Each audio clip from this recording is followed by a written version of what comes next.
Bueno, seguimos entonces. Habíamos hablado de estos 4 tipos de actos, yo no los describí a todos, pero sí tiré así como tres, tres formas de verlos, ¿no? El que no es acorde al deber, el que es por inclinación y que es acorde al deber. ¿Cuáles son lo que Kant denomina? Bueno, ¿cómo sé yo o dónde está la guía para decir qué es lo que debo hacer?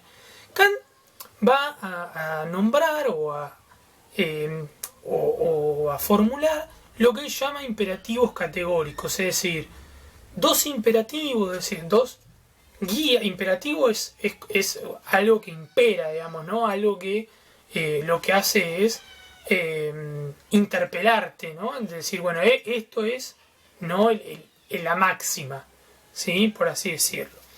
Esos dos imperativos son dos famosos pasajes de Kant, en donde él lo que dice, por un lado, es que hay que obrar de tal manera en que al mismo tiempo mi acto se transforme en una ley universal.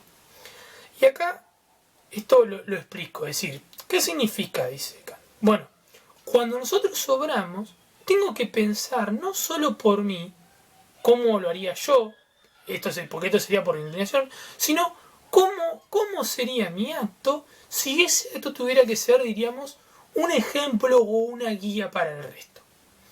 Entonces, ahí Kant planta una primera cuestión que es el tema de una ley, digamos, ¿no? Es decir, algo que se transforme en una especie de acto inquebrantable, es decir, un acto que de no cumplirlo, esta es la idea de ley en esta época, de no cumplirlo incurriría en una sanción.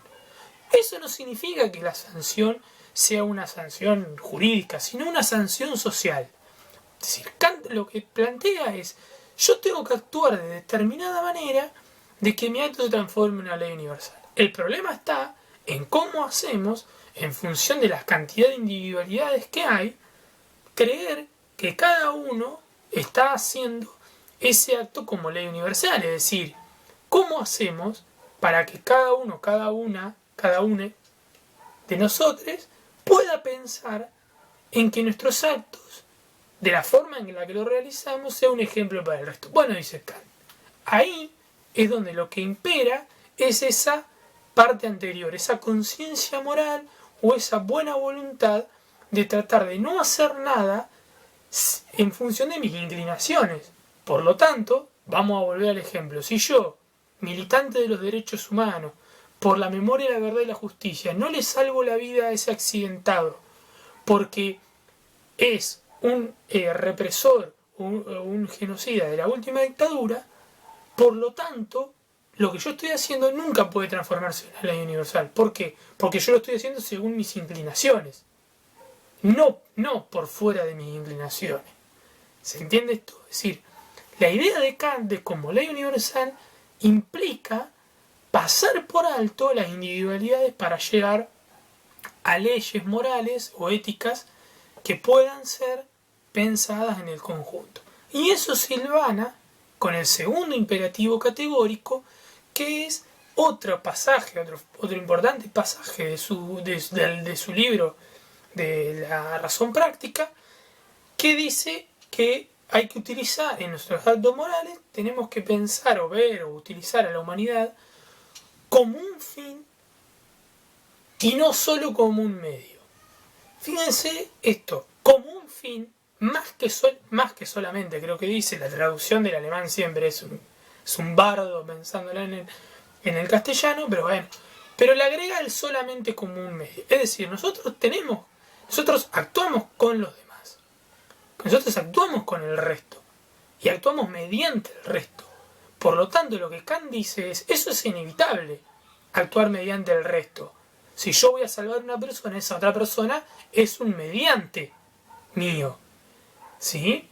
Por lo tanto, dice Kant, eso es inevitable. Ahora, lo que yo tengo que hacer es trascender mi persona y la persona sobre la cual estoy actuando para que en realidad eso se transforme en un acto de pensando en la humanidad como un todo y como un fin.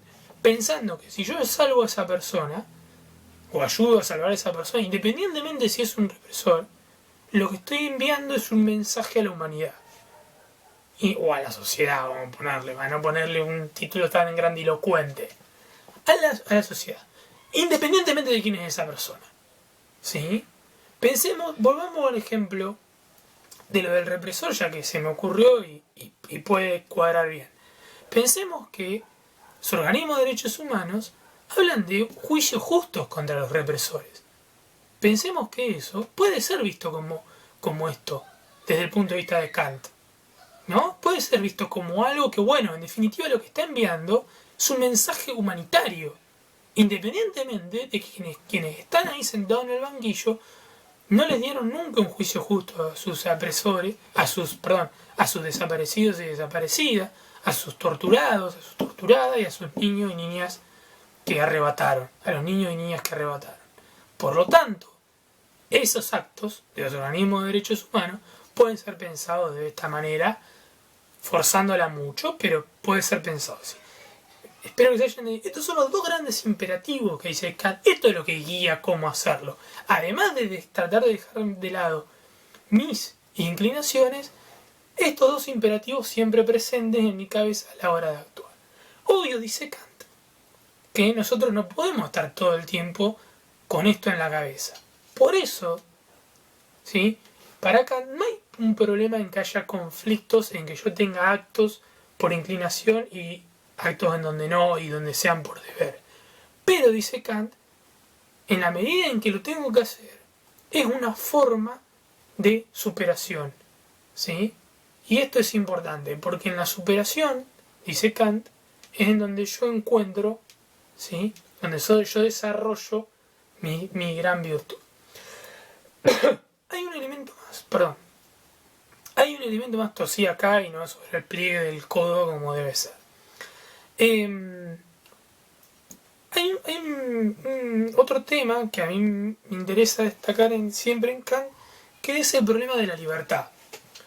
Kant habla de la libertad y dice que la libertad está como un supuesto, es decir, no hay puesta en duda de la libertad porque la libertad siempre se pone como un supuesto ante la idea de una conciencia moral, es decir, yo nunca puedo ser, digamos, alguien con plena conciencia moral si no tengo libertad. ¿Libertad para qué? Libertad para pensar. Pero ahí hay un problema también. ¿Por qué? Porque si nosotros pensamos en la libertad como una libertad de reflexión y una libertad crítica, uno podría decir, bueno, yo tranquilamente también puedo poner mis inclinaciones por delante de lo que se puede considerar como un acto moral universal, porque considero que ese acto moral, ¿sí?, no está cargado de los valores que está cargada mi vida. Hay Kant en esa espero que se haya entendido esto, es decir, yo puedo estar en contra de una forma de actuar moralmente en la sociedad que está avalada por toda la sociedad. Ahí es donde Kant, ¿sí?, evalúa la idea de que la libertad, ¿sí?, en realidad es una libertad de reflexión, pero siempre dentro de estos términos. Y esa libertad en realidad no es una libertad, digamos, total. ¿Por qué? Porque justamente hay una idea de que yo conscientemente, siguiendo esta idea de conciencia moral, conscientemente mi libertad está puesta en función de una libertad general de la sociedad. Esto es, por eso yo decía al principio de los contractualistas. Los contractualistas tienen esta idea de que el pueblo cede parte de su poder, o cede su poder, o parte de sus libertades a un gran gobernante para garantizar la seguridad de todos y de todas.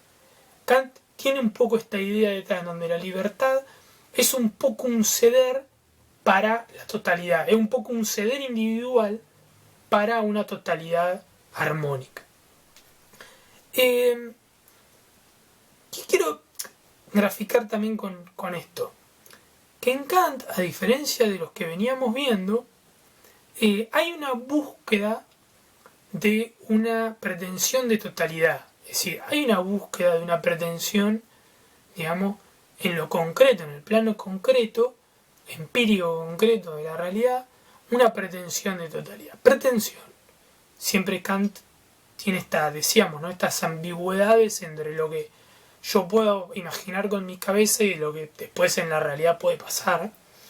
Digo esto, es uno de los que más imagina esto, porque no estaba tanto en Aristóteles, tampoco estaba en los estoicos de Epicuro, siempre pensando que igual toda teoría tiene una pretensión de totalidad, ¿no? O una pretensión de convencer a todos.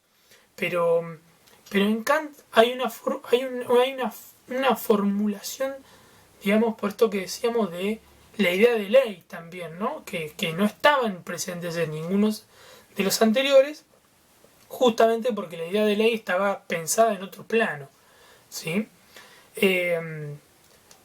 Bueno, espero que esto les haya servido para cuando tengan que leer Kant.